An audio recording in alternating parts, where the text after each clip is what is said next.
지난주 금요일 인사청문회를 진행한 이동관 방송통신위원장 후보자에 대한 국회 인사청문 경과보고서 채택이 사실상 불발됐습니다.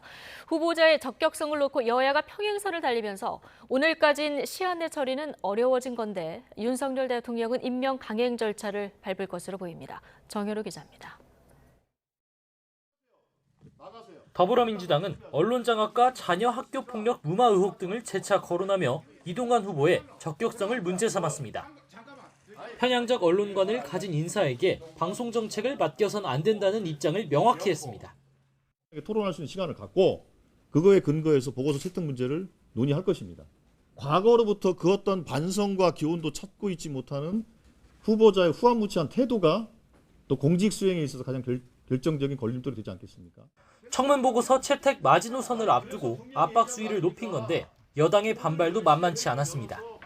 보고서 채택에 먼저 합의하라고 맞서면서 소관 상임위인 과방위 회의는 파행을 빚었습니다. 조용히 하세요.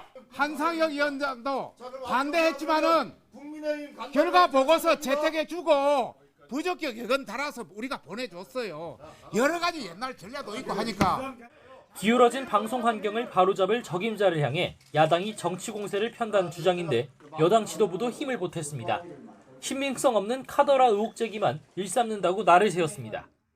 부적격 사유를 입증하지 못하자 억지로 고발을 진행하고 이를 부적격 사유가 된다고 주장하는 것은 기가 막힐 때 이룰 데 없는 신박한 논리입니다. 특히 언론 장악에 앞장선 건 오히려 민주당과 문재인 정권이었다며 도넘은 거짓 선동을 멈추라고 쏘아붙였습니다. 하지만 민주당은 방송 정책을 총괄하겠다는 이 후보자가 자신에 대한 검증 보도를 놓고 소송전까지 벌인다며 밀리지 않았습니다.